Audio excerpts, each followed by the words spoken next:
datang sekali lagi banyak muka-muka baru yang aku lihat nih. Semoga ini pasukannya Bang Apri ya. Boleh kenalan teman-teman. Salam kenal semua ya. Kalian dari mana nih? Bisa sebutkan nama dan juga asalnya, daerahnya ya. Untuk kita boleh saling mengenal dan saling menyapa satu sama lain nih. Oke, dan selamat Hari Pahlawan teman-teman. BTW kemarin banget nih kita rayain Hari Pahlawan dan hari ini kita mau belanja ya karena 11.11. Enggak ya. Kita mau obrolin seputar Hari Pahlawan itu ya teman-teman, tentunya di hari ini ya, karena topik kita malam hari ini sesuai yang ada di pin tuh ya, di pin di kolom komentar, yaitu Everyday Heroes ya. Menarik ya, karena vibes perjuangannya kan masih terasa ini. Atau kita yang lebih relate gitu ya, udah lama berjuang tapi ujung-ujungnya malah gagal. Tapi kita nggak bahas seputar itu ya. Kita bahas tentang pahlawan khususnya nih ya, spesifik ya. Khususnya kan identik nih di Hari Pahlawan ini banyak sekali para pahlawan yang sudah berjuang merebut kemerdekaan juga. Nah, tapi di zaman sekarang, di kita ini, zaman sekarang ini kan nggak ada perang nih. Nah, itu apakah sosok para pahlawan ini masih ada atau siapakah sosok pahlawan itu di kehidupan kita sehari-hari? Mari kita diskusikan. Oke, ya mungkin kita boleh mulai berkenalan dulu ya teman-teman. Dari Bang Apri dulu, setelah itu Mbak Santi, silahkan. Oke, baik. Perkenalkan saya Aprilianto Tama dari Toraja. Toraja itu bagian Sulawesi Selatan. Keseharian saya sebagai pendeta dari Gereja Toraja dan mengajar di kampus dan sebagai konselor psikospiritual Indonesia. Kesehariannya kurang lebih seperti itu. Mantap, salam kenal Bang Apri. Silakan Mbak Santi. Ya, shalom teman-teman semuanya. Perkenalkan namaku Santi. Keseharian saya melayani di Sabda, terus juga di keluarga. Dan aku aslinya dari Solo, tetapi sekarang domisiliku ada di Karanganyar. Ya, salam kenal semuanya. Salam kenal, mantap. Nah, puji Tuhan Kak Silvi hadir. Sekalian deh, Kak Silvi silakan memperkenalkan diri. Ya, shalom. Perkenalkan, nama saya Sylvia Octavia. Saya asalnya dari Surabaya, tapi saya tinggal di Sragen. Dan saya saat ini sedang berkuliah di Universitas Sragen, jurusan PGSD. Seperti itu, Kak Rey. Terima kasih. Mantap. Siap. Oke, Sragen Solo dekat. Boleh mampir di Solo, Kak Silvi. Iya. Betul. Naik Kentono jangan lupa.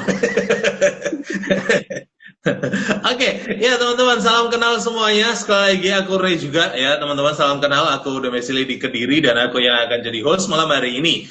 Oke, kalau kita sudah berkenalan dengan masing-masing kita berempat ya, aku mau memperkenalkan acara kita nih. Karena banyak akun baru sekali lagi yang aku lihat yang berdatangan. Enjoy ya, selamat datang. Dan aku mau memperkenalkan sedikit acara kita, yaitu acara Sabda Youth. Apa sih sebenarnya Sabda Youth itu? Jadi Sabda Youth adalah acara ngobrol bareng, diskusi bareng dari Yayasan Lembaga Sabda tentunya, yang akan mengangkat topik-topik yang relate dengan anak-anak muda ataupun yang jarang dibahas di kalangan anak muda. Itu sesuai dengan visi kami sendiri, yaitu mempersiapkan anak-anak muda untuk menjalankan panggilan Allah bagi generasinya. Sekilas itu ya teman-teman tentang Sabda Youth. Enjoy teman-teman, silahkan nikmati semuanya obrolannya, dan tentunya kalian teman-teman di rumah ya, kami ajak diskusi juga. Bukan hanya kami berempat, tapi kalian pun boleh banget berdiskusi di kolom komentar dengan memberikan komentar, pertanyaan, pernyataan juga boleh banget. Intinya kalian harus ikut. Oke ya teman-teman, kita mau mulai diskusi kita, tapi sebelumnya ada satu komentar dari Kak Jenny ya. Perkenalannya dari Kak Jenny. Shalom, selamat malam. Saya Jenny dari Surabaya, kelas 3 dan sekarang sudah selesai dan fokus di keluarga dan Alkitab. Mantap Kak Jenny, semangat terus. Oke. Kita berdoa dulu sebelum mulai obrolan kita malam hari ini. Kak Silvi, boleh memimpin kita di dalam doa? Baik, Kak Rey. Ya Tuhan, terima kasih atas penyertaan-Mu pada hari ini ya Tuhan. Sebentar lagi kami akan memulai acara Sabda Youth ya Tuhan. Semoga diberikan kelancaran dan juga berikanlah kami kiranya hikmat dalam berkata-kata agar kami bisa menjadi saksi dan memuliakan nama-Mu ya Tuhan, dan juga Sabda Youth bisa menjadi wadah saluran untuk memberkati dan menginspirasi anak-anak muda lainnya ya Tuhan.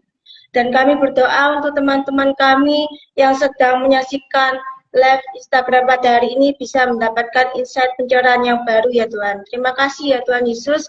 Kami mengucap syukur dan berdoa. Haleluya. Amin. Amin, thank you Kak Silvi.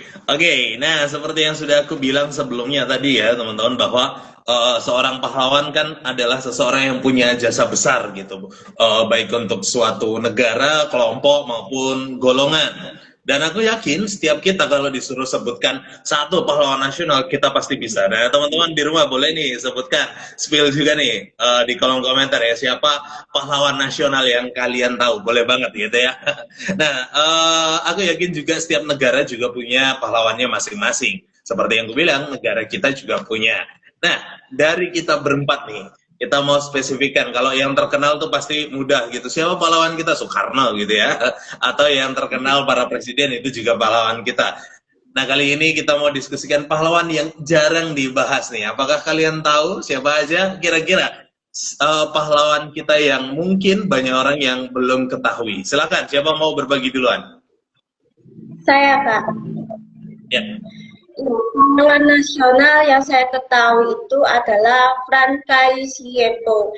Dia itu gubernur Provinsi Papua yang keempat, dan dia itu juga pernah menyatukan Irian Barat dengan Indonesia. Dan itu ada di mata uang 10.000 kalau kakak-kakaknya tahu. Ya, saya juga suka dengan tokoh pahlawan Raden Ajeng Kartini, karena dia tuh tokoh emansipasi wanita gitu. Saya juga terinspirasi juga dari Raden Ajeng Kartini. Ya, kalau di uang sih relate ya gue. Ya, kalau aku sih ini ya pernah baca juga satu artikel gitu ya. Itu ada yang namanya Samratulangi gitu. Jadi beliau itu pernah jadi gubernur pertama gitu di Sulawesi.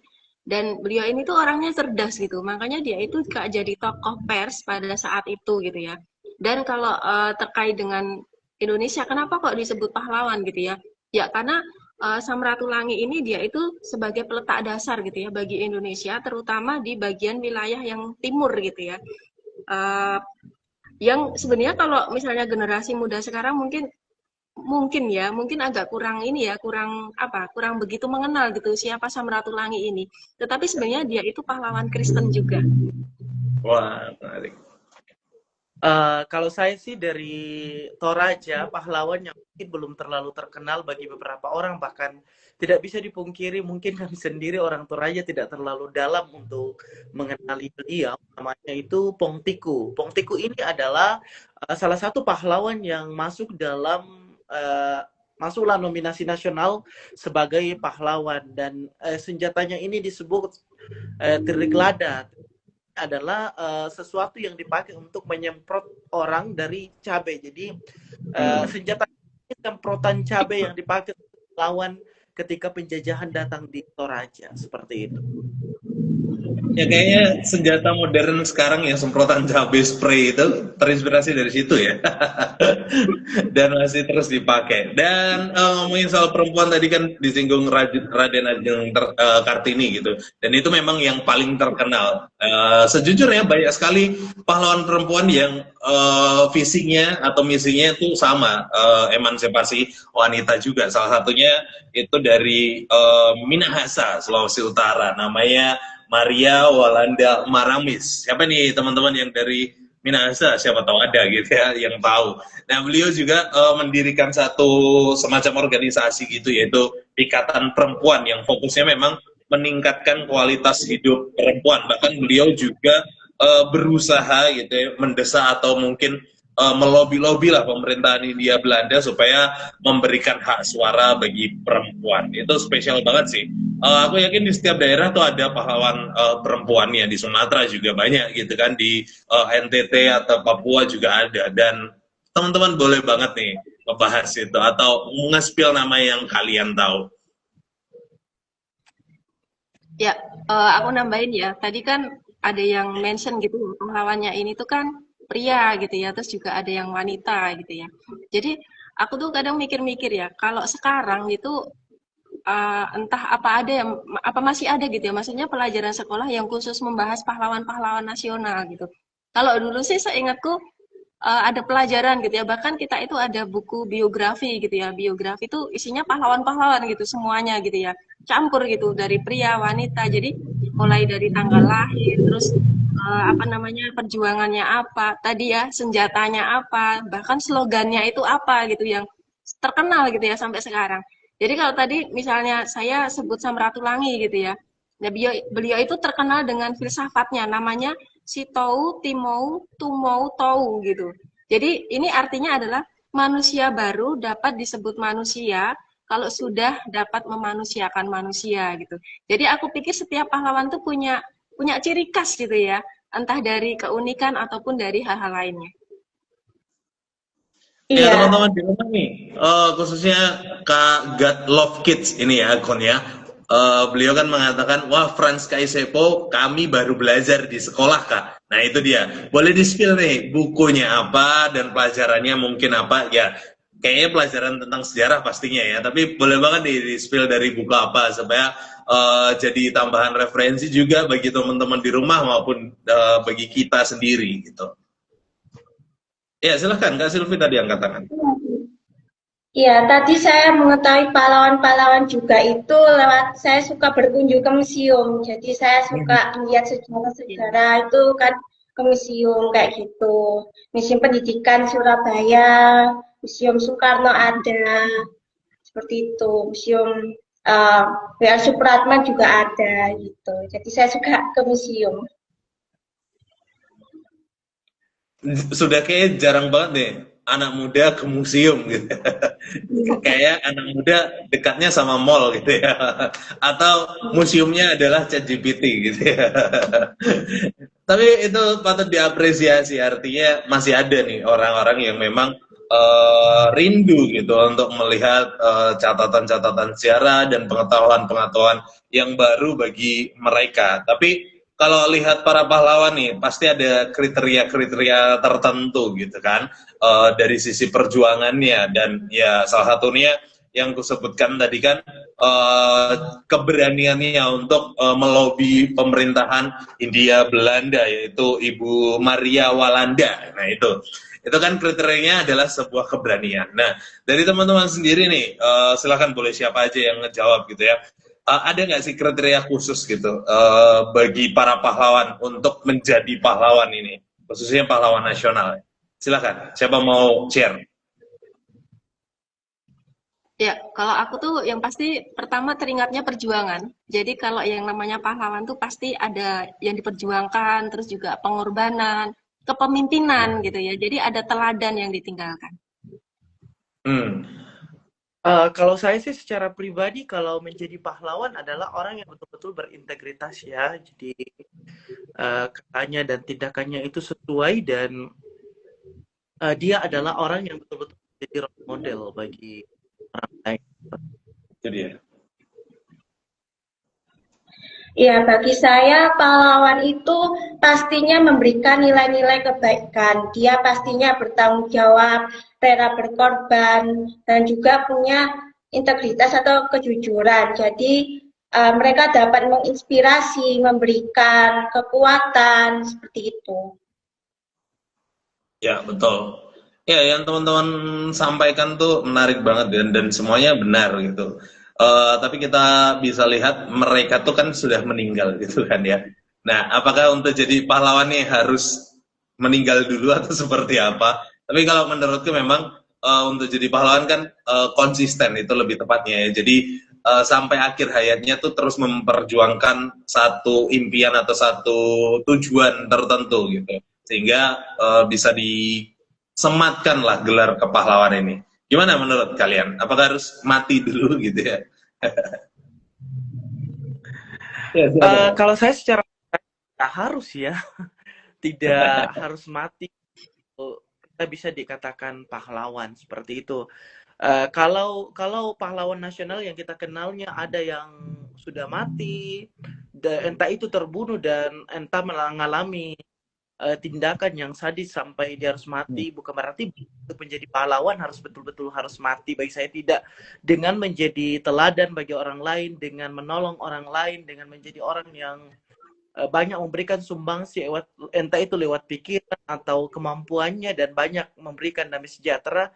Kayak contohnya bagi saya sekarang yang saya maksudnya masuk dalam idola saya sebagai pahlawan tidak harus mati, kayak Ibu Shirley Laos yang dari Maluku Utara. Kayaknya dia menjadi role model dan orang merasa bahwa itu pahlawan setelah banyak menolong, seperti itu. Tidak harus mati kalau bagi saya. Begitu besar ya jasa para pahlawan buat kita. Jadi kita nggak ada alasan untuk tidak menyebut mereka itu sebagai pahlawan. Nah, tapi di zaman sekarang itu kan sudah tidak ada peperangan seperti zaman dahulu. Apakah di era sekarang itu ada pahlawan? Nah, saya pernah mendengar istilah everyday hero, jadi pahlawan sehari-hari. Saya mau bertanya, menurut kakak-kakak, apa itu arti pahlawan sehari-hari? Apakah mereka yang penuh perjuangan seperti itu? Ya, aku sendiri pernah dengar ya pahlawan sehari-hari gitu. Ya karena namanya sehari-hari ya aku pikir berarti kan apa namanya setiap harinya itu dia melakukan sesuatu yang bisa jadi teladan gitu ya. Jadi bisa jadi pahlawan sehari-hari ini adalah mereka yang mereka ini bisa orang-orang biasa gitu ya, tetapi mereka itu melakukan perbuatan atau tindakan yang luar biasa gitu, baik itu kecil atau itu sesuatu yang besar, tetapi yang dikerjakan itu tuh bisa berdampak baik bagi orang lain. Kalau saya secara pribadi maksudnya untuk melihat pahlawan sehari-hari kayaknya lebih simpelnya tuh contoh orang tua saya. Banyak menjadi pahlawan bagi hidup saya, membentuk saya secara pribadi dari segi resiliensinya, daya tahan saya sebagai anak supaya berdiri sampai hari ini. Jadi jasa-jasanya tidak dapat saya hitung karena setiap hari dan anggaplah setiap detik, setiap saat, karena sampai hari ini saya ada karena pastinya dia ada seperti itu. Bahkan bagi saya juga secara pribadi mungkin maksudnya jadi pahlawan dalam banyak hal, misalnya kepada jemaat yang saya layani supaya semakin seperti itu. Ya, kalau menurut saya, pahlawan sehari-hari itu setia dalam perkara yang kecil. Jadi kalau mereka itu setia dalam perkara yang kecil, nah nanti mereka diberikan tugas yang besar, mereka akan sanggup seperti itu. Jadi menurut saya semua orang itu punya peran masing-masing. Jadi apapun pekerjaan pelayanan kita itu harus diapresiasi, harus dihargai. Jadi tanpa misalkan kalau tidak ada petani, kita nggak bisa mungkin makan nasi kayak gitu. Jadi juga kalau tidak ada OB atau tugas kebersihan, pasti tempat akan kotor. Jadi ya mereka punya keahlian di dalam bidang masing-masing dan melakukannya pasti dengan sepenuh hati. Jadi itu mereka ya semua orang punya peran. Jadi semua orang pahlawan. Wah, bisa lebih luas gitu ya kalau kita melihat hal-hal seperti itu ya, yang ternyata dalam tanda petik pekerjaan yang sepele pun ternyata bisa disebut pahlawan juga. Dan kalau merujuk dari definisi pahlawan itu sendiri kan menarik ya, bahwa pahlawan kan orang yang melakukan pengorbanan, melakukan kontribusi yang secara aktif juga serta konsisten gitu untuk kepentingan bersama atau orang banyak, atau lingkungan atau komunitas gitu kan.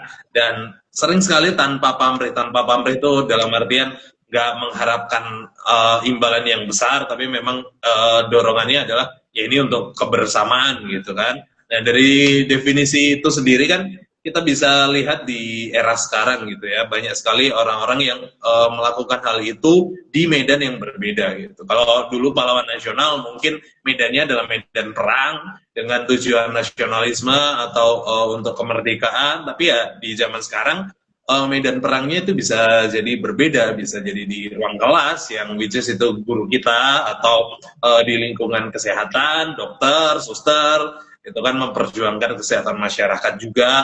Ini kita nggak bicarakan kontroversinya ya, tentu ada oknum-oknum yang masih minus gitu, tapi secara umum kan mereka bisa disebut sebagai seorang pahlawan. Bahkan ternyata di lingkungan kita pun yang bisa kita lihat gereja tadi Bang Apri juga sudah sebutkan, pendeta atau hamba Tuhan pun itu termasuk seorang pahlawan. Menarik. Menarik banget ya pembahasan kita, dan bahkan banyak yang disebut sebagai pahlawan sehari-hari. Nah, kalau kita persempit nih ke dalam konteks kita yaitu kekristenan, apakah makna heroes ini masih sama seperti arti yang umum tadi, atau ada justru perbedaan menurut teman-teman dari pandangan kekristenan, atau adakah kriteria atau kira-kira misalnya adakah ayat atau siapakah pahlawan yang saudara lihat dari sudut pandang kekristenan?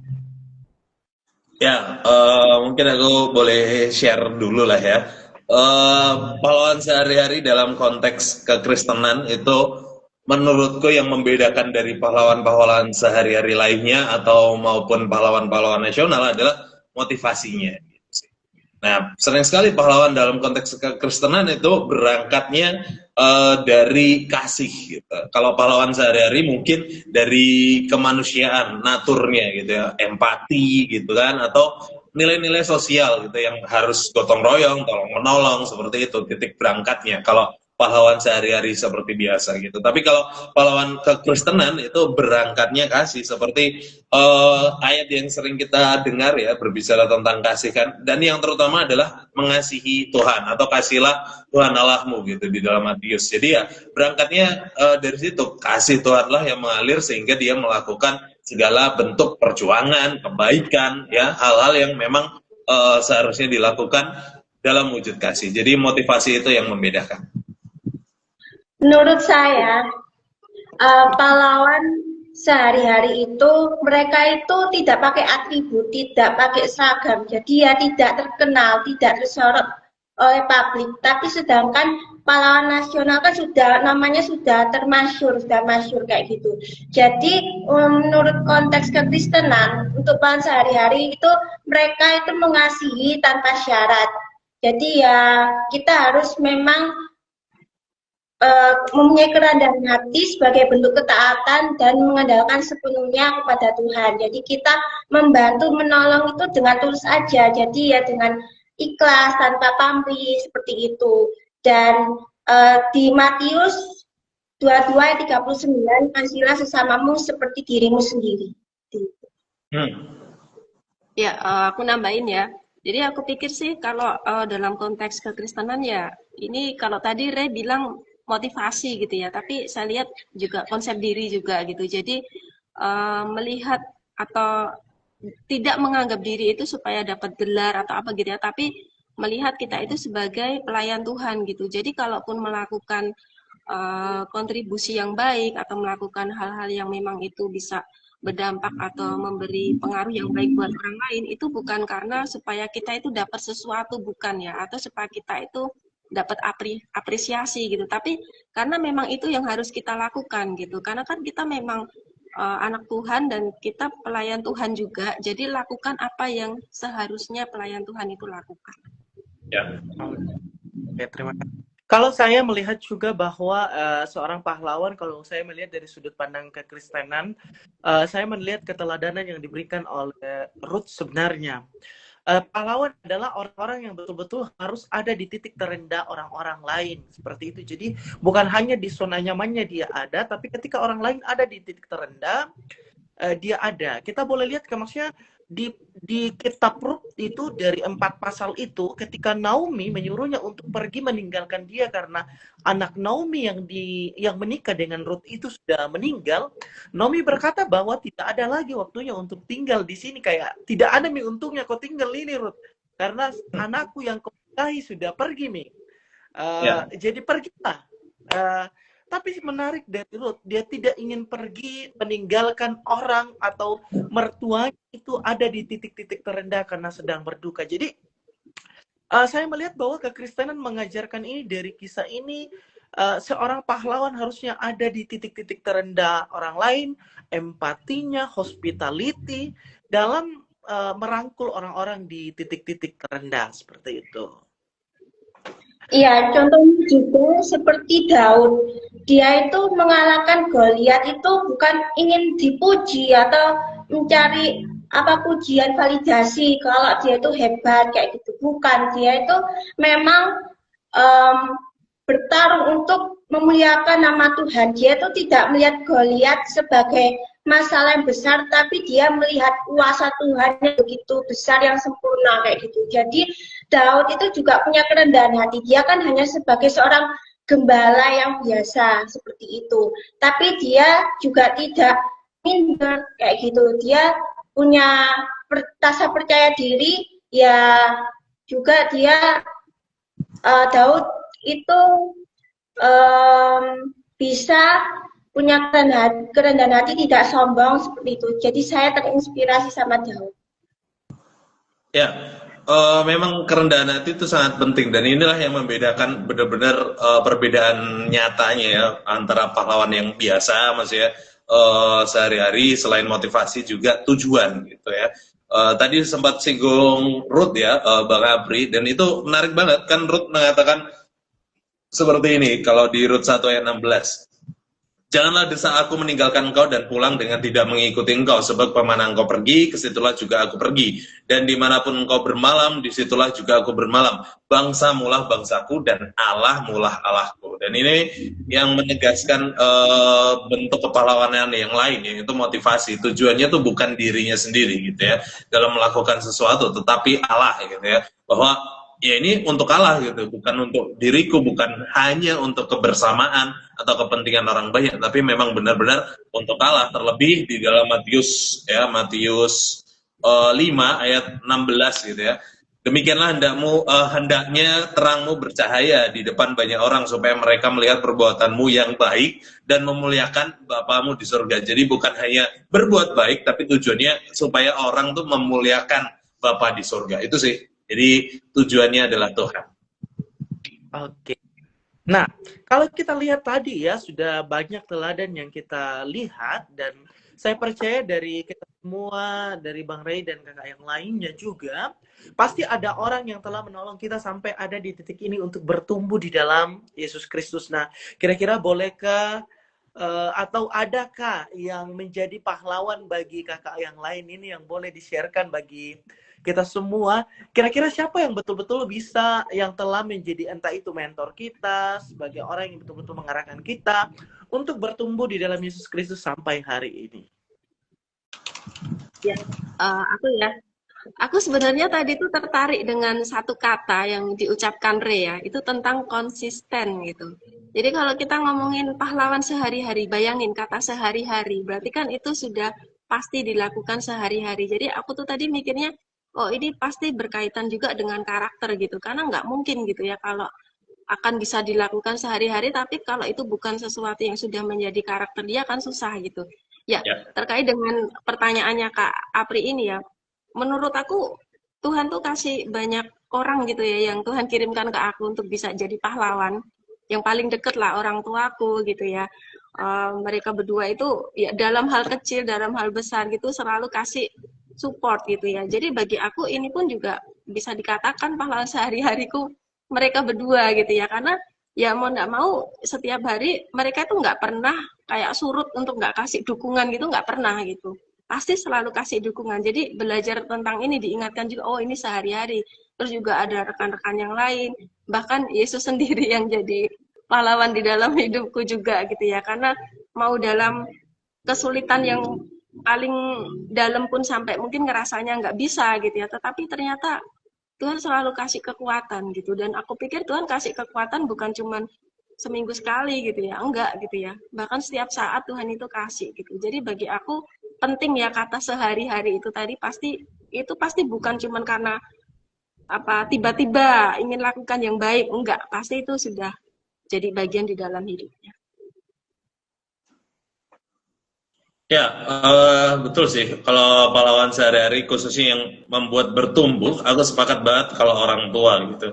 Bukan karena orang tua aku pendeta gitu, terus bisa menumbuhkan enggak, tapi bagaimana mereka tuh mengajarkan keimanan itu yang paling penting kan itu bisa dilakukan semua orang, nggak harus pendeta kalau mengajarkan ya minimal minimal banget nih orang tua lah yang mendorong anak-anaknya untuk sekolah minggu, untuk ke gereja, untuk persekutuan dan itu kan bisa jadi pahlawan gitu ya asalkan konsisten itu sendiri dan terlebih lebih baik lagi kalau orang tua juga memberikan teladan dan puji Tuhan ya bagiku secara pribadi ya orang tuaku memberikan teladan yang besar untuk pertumbuhan imanku juga gitu bagaimana mereka beriman dan tetap percaya dan tetap mengandalkan Tuhan dalam segala situasi gitu dan itu pahlawan yang terbaik menurutku untuk sehari-hari khususnya dalam hal iman. Nyicil semua. Oke, Kak. Eh, itu menarik ya bahwa ternyata orang yang di sekitar kita itu selalu menolong kita dalam pertumbuhan kita. Nah, tapi menarik untuk zaman yang sekarang ini. Ada orang di sekitar kita, tapi di generasi-generasi sekarang ini banyak orang kehilangan role model. Kalau tadi kita menyebutkan bahwa orang tua kita jadi role modelnya, orang-orang di sekitar kita banyak menolong kita untuk bertumbuh di dalam Yesus Kristus. Tapi agak menarik ya bahwa sekarang ini dunia dengan digital, kesibukan dengan orang yang ada di sekitar kita, di mana adanya digital ini orang yang dekat menjadi jauh, yang jauh menjadi dekat karena komunikasi yang tidak terlalu intens lagi dan orang lebih individualis. Nah, kira-kira adakah tips bagi kakak-kakak semua ini, bagi penonton yang bagi teman-teman yang melihat ini, adakah tips yang konkret untuk betul-betul menjadi pahlawan nanti di setiap hari atau setiap perjalanan hidup kita ini? Kak Silvi mau jawab kayaknya. Role model kita yang terutama kan kita dididik dulu di dalam keluarga seperti itu. Kita punya orang tua yang mendidik kita, membentuk karakter kita. Dan kita juga dibentuk, diproses juga di dalam lingkungan kita, entah itu di sekolah, masyarakat, dan juga mereka punya andil masing-masing. Media sosial juga berperan juga gitu membentuk karakter kita gitu lewat apa yang kita tonton, apa yang kita dengar seperti itu. Dan ya untuk pahlawan sehari-hari ya ketika aku berbuat salah, berbuat hal yang berbuat dosa, Roh Kudus pasti menegurku seperti itu. Dan memang tantangan untuk menjadi pahlawan sehari-hari ya kita perlunya konsisten ya. Kita mau nggak terus melakukan hal tersebut. Meskipun kita kayak nggak dihargai, kayak ya diremehkan, disepelekan, tapi mau nggak kita tetap berbuat kebaikan walau dijahati. Jadi kita nggak boleh juga kayak balas dendam seperti itu, walaupun kita disakitin atau apa, kita nggak boleh balas dendam seperti itu. Ya kita harus punya kesabaran ya. Jadi di kesabaran itu sangat penting menurut saya. Jadi kita bisa juga punya pengendalian diri juga. Kita bisa mengontrol emosi kita. Kita punya self control kayak gitu. Itu penting menurut saya.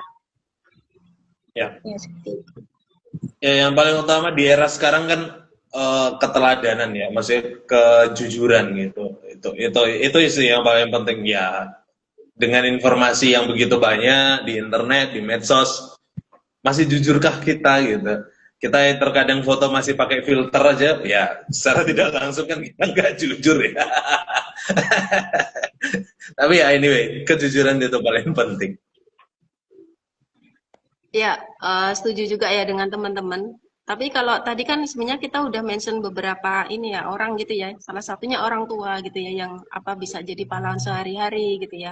Tapi sebenarnya kita sendiri kan juga bisa gitu ya untuk apa namanya menjadi pahlawan sehari-hari gitu. Bahkan apa namanya kalau dalam hal keteladanan ya itu sebenarnya anak-anak Tuhan pun juga harusnya bisa memberi teladan yang baik juga gitu kepada orang lain gitu ya. Nah, cuman kan anak-anak muda sekarang tuh banyak yang suka banget gitu ya sama sosok yang relate gitu sama mereka gitu, yang otentik gitu, yang beneran apa ya deket gitu juga ya. Nah, cuman ini nih karena teman-teman yang gabung di sini kan juga masih muda semua nih, aku percaya itu ya. Dan pasti juga bisa berbagi tips gitu ya. Gimana teman-teman bisa jadi pahlawan sehari-hari gitu ya. Tadi sudah ada yang apa namanya sharing juga gitu ya. Nanti teman-teman juga bisa ikut sharing, tulis di kolom komentar ya supaya nanti kita juga bisa dapat input nih dari teman-teman gitu ya. Apa saja tipsnya gitu. Ya kalau dari aku sendiri sih mungkin bisa dimulai pertama itu dari ini ya, mulai dulu aja lah dari lingkungan yang terdekat gitu dengan kita gitu ya.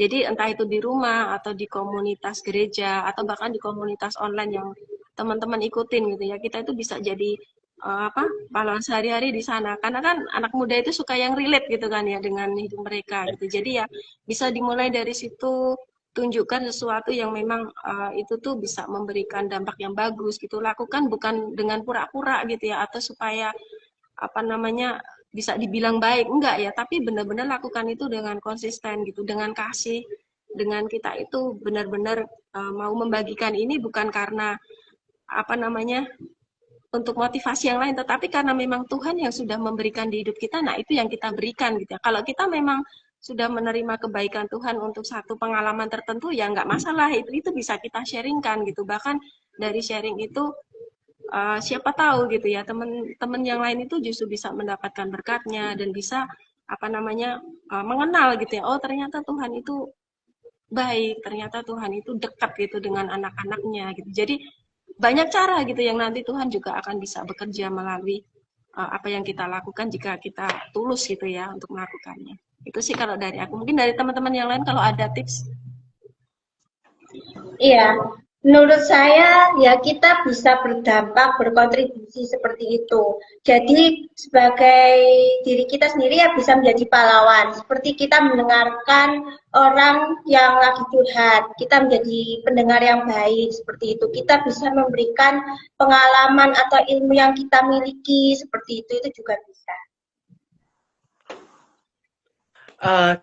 Kalau dari saya untuk menjadi pahlawan, menjadi orang yang setia sih dari hal-hal yang saya pernah nonton satu video, saya lupa siapa namanya itu, dia bilang untuk menjadi pahlawan atau menjadi orang yang hebat dan luar biasa itu dimulai dari hal yang kecil. Hal kecil itu ketika bangun bersihkan tempat tidurmu, lipat dengan baik sebelum kamu melakukannya. Itu hal yang simple yang harus dilakukan. Nah, kadang-kala kan yang membuat kita tidak konsisten biasanya atau setia karena kita mau langsung yang besar. Padahal kita mungkin belum teruji dari hal-hal yang kecil seperti itu. Jadi maksudnya jangan kita selalu melihat tanggung jawab harus yang besar baru kita disebut pahlawan, atau sesuatu yang bisa trending dulu baru kita disebut pahlawan. Tapi dengan setia, hal-hal yang kecil entah itu tidak terlihat, tapi setidaknya kita telah konsisten untuk mengerjakannya dan kita terlatih dari situ. Karena sesuatu yang terpola itu membentuk kita jadi karakter kita seperti itu. Jadi polanya sudah terbentuk, akhirnya tidak perlu lagi dikomando-komando karena kesetiaannya sudah teruji dari proses seperti itu. Ya, sepakat sekali kalau mulai dari hal kecil dan itu harus banget gitu ya. Khususnya kita semua ya, untuk jadi pahlawan ya harus dari hal kecil. Toh juga para pahlawan nasional ataupun pahlawan sehari-hari dalam konteks kekristenan maupun siapapun itu juga belajar dari hal kecil atau dari orang-orang yang kecil. Maksudnya orang-orang yang kecil dalam lingkup yang kecil dulu sebelum ke lingkup yang lebih besar. Di sisi lain ada juga nih salah satu tips ya, yaitu be excellence. Ya, menjadi excellence gitu ya di bidangnya masing-masing gitu. Artinya berusaha terus untuk jadi yang dalam tanda petik terhebat di bidangmu untuk meningkatkan skillnya, untuk meningkatkan kualitasnya, apapun itu. Kamu mau jago berkhotbah, ya tingkatkanlah skill khotbahmu. Jago menulis, tingkatkanlah skill menulismu. Jago editing, tingkatkanlah skill editingmu. Intinya berusaha terus menjadi yang excellence. Itu sih tips juga. Ya, setuju ya dengan yang disampaikan Re gitu ya, terkait skill tadi itu ya. Pakai, terus kembangkan gitu ya. Dan yang terlebih penting juga, pakai itu untuk melayani Tuhan gitu ya.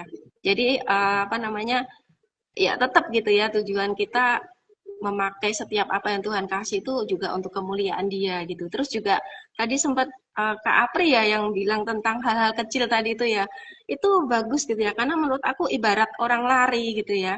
Itu kalau pahlawan sehari-hari itu bukan Kak lari cepet gitu ya, tapi itu Kak lari maraton gitu.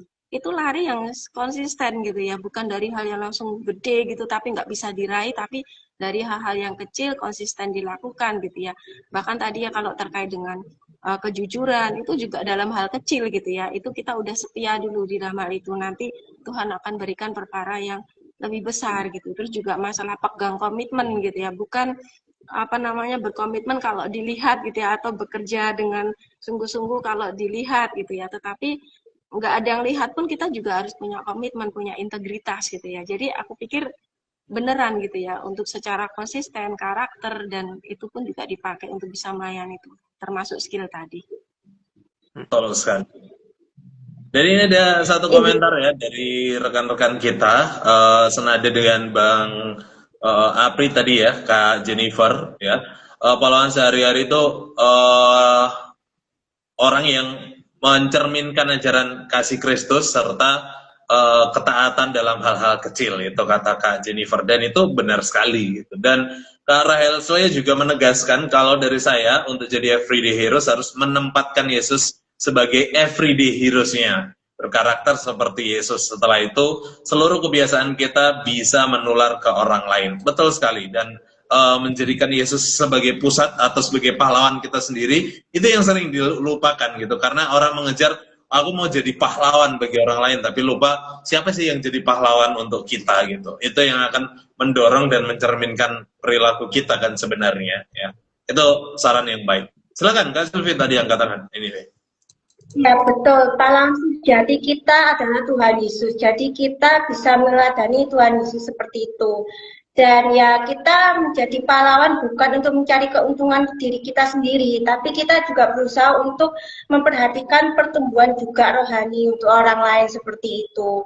Dan kita ya menjadi pahlawan bukan hebatnya kita, tapi karena kuasa Tuhan yang bekerja dalam hidup kita gitu. betul. Nah, berbicara tentang hal itu nih, kalau kita relatekan dengan kehidupan sekarang ya, khususnya kehidupan digital, untuk jadi pahlawan kan terkadang resikonya besar ya. Belum lagi kalau kita posting sesuatu kebaikan di medsos kita, mungkin ada cibiran, sok baik, cari muka, pencitraan gitu ya. Nah, ada nggak sih tantangan-tantangan gitu ya untuk menjadi pahlawan sehari-hari dalam kehidupan kita? Dari teman-teman, kiranya boleh share, mungkin pernah merasakan tantangan tersebut atau seperti apa? Silakan. Ya.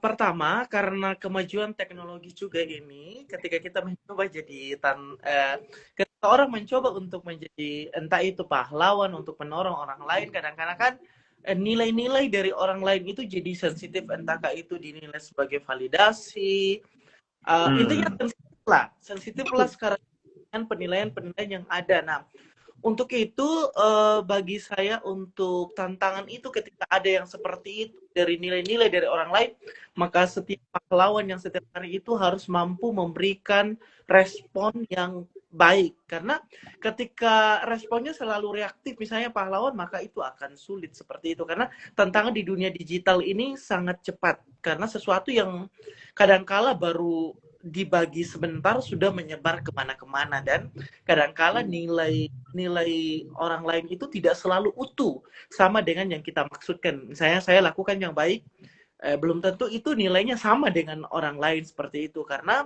kadangkala kan frame atau ukuran orang lain itu tidak sama dengan setiap kita seperti itu. Jadi tips mungkin supaya tetap bertahan di tengah itu ya, respon kita itu menentukan setiap tindakan-tindakan kita, begitu. Ya, kita nggak bisa menyenangkan semua orang seperti itu. Jadi ya kadang kita berbuat baik saja itu masih disalahpahami. Kadang kita mereka mencurigai kita, berpikiran negatif kayak gitu. Ya, yang penting respon kita, dan kita tidak pilih-pilih dalam turas agama, ya kita tetap menghargai dan membantu dengan tulus seperti itu. Ya, aku ya kalau sekarang kan di era digital gitu ya, aku pikir tantangan pahlawan sehari-hari itu harus mau bertempur dengan banyaknya informasi ya, yang bertebaran gitu. Padahal informasi juga nggak selalu benar gitu ya. Bahkan juga ada informasi yang bahkan bertentangan gitu dengan kebenaran firman Tuhan. Jadi ya sebagai pahlawan Kristen sehari-hari, ya kita harus mau gitu ya untuk bisa apa namanya menciptakan konten-konten yang apa yang berkualitas, konten-konten yang benar, konten-konten yang bisa membawa pengaruh baik gitu ya. Jadi jangan sampai kita malah ikut arus gitu ya, jangan gitu ya. Tetapi kita harus punya integritas bahwa kita anak Tuhan ya apa yang kita sampaikan di dunia digital bahkan yang kita tinggalkan jejak di sana itu juga harus sesuatu yang benar gitu supaya generasi setelah kita itu juga akan bisa mendapatkan nilai-nilai yang benar juga nantinya. Ya, menurutku tantangan terbesar itu dari diri sendiri, yaitu zona nyaman itu yang sering terjadi, gitu kan. Kita mau melakukan sesuatu, kita sudah tahu harus melakukan itu, khususnya mungkin kalau melakukan kebenaran atau mau menyuarakan kebenaran, tapi terbentur dengan zona nyaman kita sendiri. Ah, masih nyaman begini, nanti aja dulu. Gitu. Yang sering terjadi, aku baru banget nonton video lucu sih, video-video fun aja gitu, tapi ini kayaknya relate gitu. Kita selalu menikmati kemalasan atau zona nyaman itu sendiri, seperti sering menunda, sebentar lagi lah 1.30 baru mandi gitu ya. Yang buat video bilang, kenapa kalau 12.45, kenapa nggak 12.41 gitu, emangnya kenapa harus pas banget gitu ya.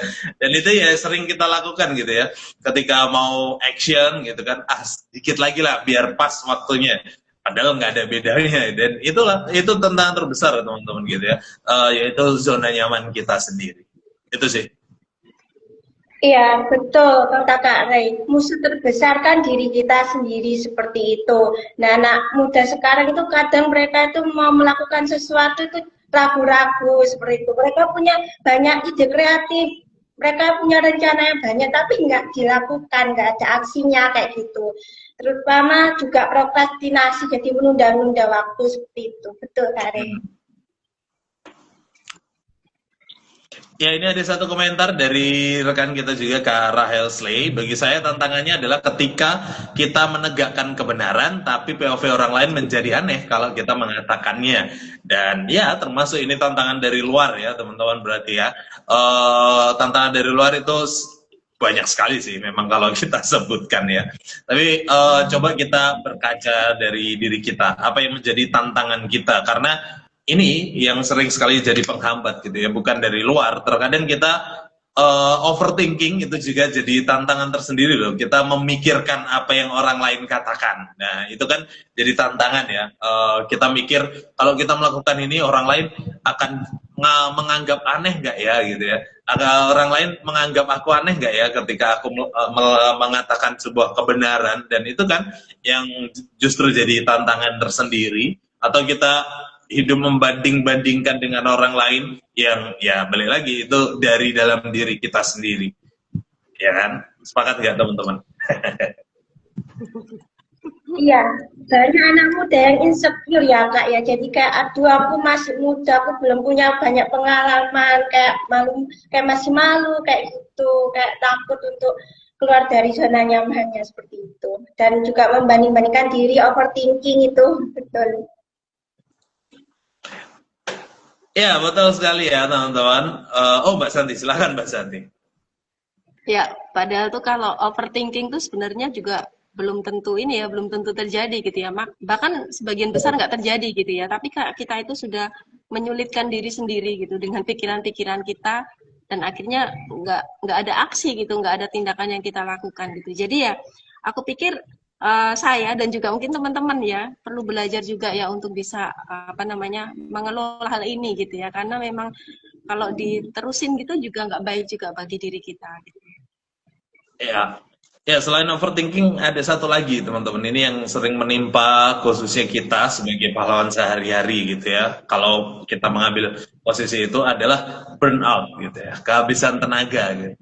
Kita mungkin bisa semangat di awal, wah yes, terus kita dapat feedback yang baik, wah makin semangat, tapi habis itu kita habis tenaga gitu ya. Ya, adakah tips juga nih teman-teman supaya kita nggak kehabisan tenaga, nah, supaya kita tetap bersemangat melakukan khususnya untuk kemuliaan Tuhan.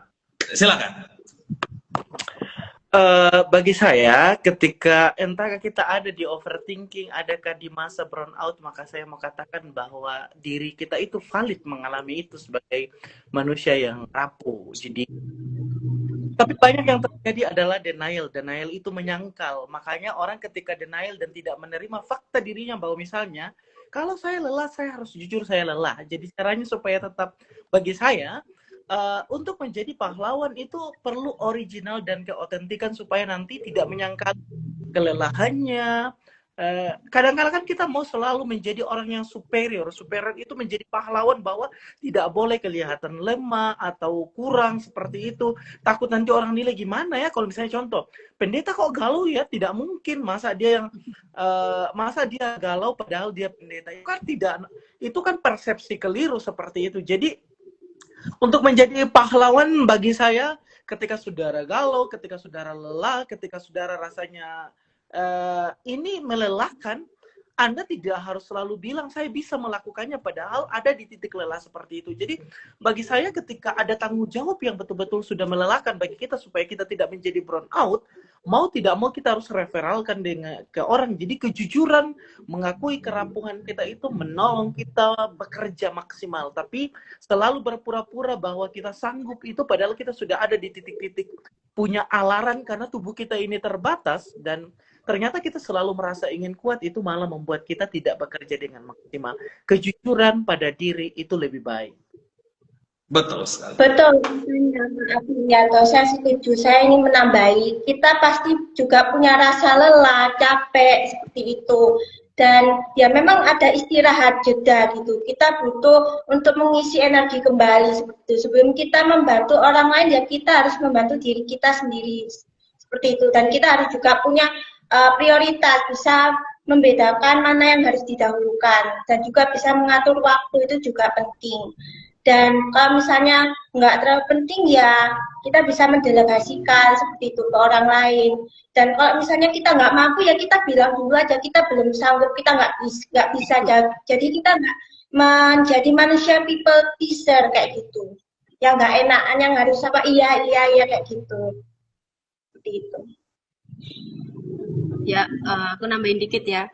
Aku pikir pahlawan juga manusia gitu, yang bisa capek, yang bisa tenaganya habis, yang mungkin juga bisa sakit gitu ya. Tetapi aku pikir yang paling penting adalah jangan sampai fondasinya itu berubah gitu ya, atau tujuannya itu berubah gitu. Jadi fondasinya tetap benar, berakar pada firman gitu ya, tetap berpegang pada iman, terus juga tujuannya juga jangan pernah berubah gitu ya. Sekalipun mungkin di dalam prosesnya ada kelelahan gitu, ada mungkin burnout gitu ya, tapi jangan sampai itu membuat kita itu tidak lagi gitu pada tujuan kita yang semula gitu. Jadi ya aku pikir lagi-lagi ya kita bukan orang yang kuat gitu, tetapi kita punya Tuhan yang kuat gitu ya, yang bisa menguatkan kita gitu. Jadi tetap ingat itu aja sih.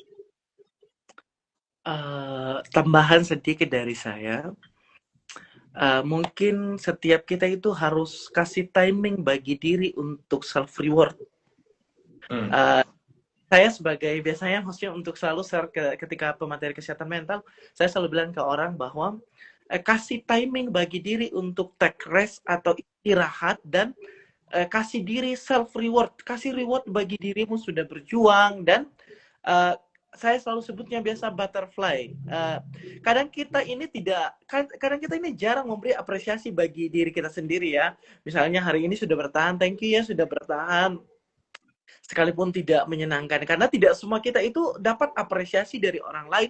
Sekalipun ada orang di dekat kita, belum tentu, karena yang banyak itu biasa tuntutan. Nah, bagi saya yang dibutuhkan itu memberi apresiasi bagi diri. Dalam psikolog mengatakan, butterfly kadangkala dibutuhkan untuk memberi kita kekuatan seperti itu. Yes, iya, sepakat. Dan ya, betul katanya Kak April, kita perlunya me time, waktu untuk diri kita sendiri. Kita harus ada self reward, nggak perlu yang mewah, cukup sederhana saja seperti itu. Misalnya kita membeli makanan yang kita suka, yang kita minuman favorit kita, itu ya juga boleh seperti itu. Jadi ya bagus sih menurut aku untuk menghargai diri kita sendiri. Jadi kalau kita nggak ada support system ya kita harus bisa berterima kasih gitu sama diri kita sendiri. Ya. Ya, namanya sedikit. Jangan lupa bersyukur sama Tuhan. Banyak-banyak bersyukur sama Tuhan juga ya, teman-teman. Bukan nggak boleh mengapresiasi diri, nggak gitu ya. Sangat boleh gitu ya. Tapi jangan lupakan Tuhan juga. Karena Tuhan yang beri kekuatan, Tuhan yang memampukan. Jadi bersyukur sama Tuhan, mengapresiasi diri, dan itu berjalan bersama-sama. Oke, waktu kita terus berjalan, BTW teman-teman. Dan sudah jam 8 artinya saatnya kita berpisah. Kalau kita teruskan pasti panjang, bisa kita sampai jam 9 gitu ya. Tapi kasihan kuota teman-teman yang nonton nanti habis kalau nonton kita terus-terusan. Oke, sebelum kita berpisah ya teman-teman, dari kalian masing-masing boleh berikan closing statement-nya. Kak Silvi duluan, terus Bang Apri, terus aku nanti Mbak Santi terakhir. Silakan. Ya, betul. Kita harus juga mengucapkan syukur kepada Tuhan atas apa yang kita miliki seperti itu. Kita bisa menjadi pahlawan bagi sekitar kita bukan karena hebatnya kita, tetapi Tuhan yang memampukan kita. Contohnya dalam perkara yang kecil seperti itu, dan juga memperhatikan pertumbuhan rohani, rela berkorban buat orang lain seperti itu. Dari saya kalau close statement saya mau baca Amsal 20 ayat 6. Banyak orang menyebut dirinya baik hati, tetapi orang yang setia, siapakah menemukannya? Selamat menjadi manusia-manusia yang setia. Amin. Thank you. Ya, dariku teman-teman ya, setiap hal kebaikan sekecil apapun lakukanlah, karena itu aksi kepahlawanan kita, dan pastikan semua untuk kemuliaan nama Tuhan, bukan untuk kebesaran kita, bukan supaya kita dapat titel pahlawan, tidak, tapi supaya orang memuliakan Tuhan. Jadilah pahlawan sehari-hari dalam bidangmu masing-masing, dalam skillmu masing-masing, dan tetap terus berjuang meningkatkan itu. Be excellent. Silakan Mbak Santi. Ya, kalau dari aku sih, everyday heroes adalah pilihan kita ya. Yang kita pilih itu dengan kesadaran, dengan konsisten untuk menunjukkan iman kita kepada Kristus. Ya, melalui kebaikan, melalui integritas hidup, melalui komitmen, ya melakukan hal-hal kecil dengan kasih. Dan kita itu nggak cuma menyatakannya di dunia nyata aja, tetapi juga di dunia digital. Udah, itu aja, Rik.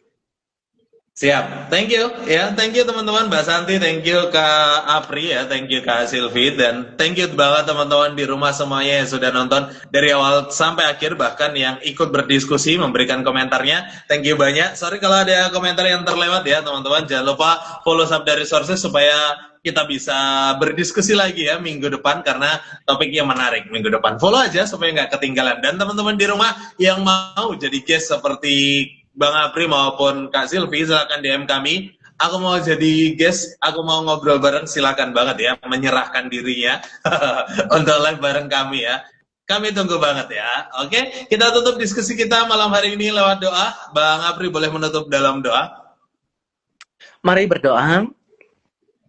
Bapa kami yang di sorga, dikuduskanlah namamu, datanglah kerajaanmu, dan jadilah kehendakmu bagi seluruh hidup kami. Supaya hidup yang Tuhan izinkan sampai hari ini bagi kami alami dan hidup di sini benar-benar melakukan kehendak Tuhan. Kami bersyukur untuk kesempatan ini Tuhan, atas media teknologi ini kami boleh berjumpa Tuhan.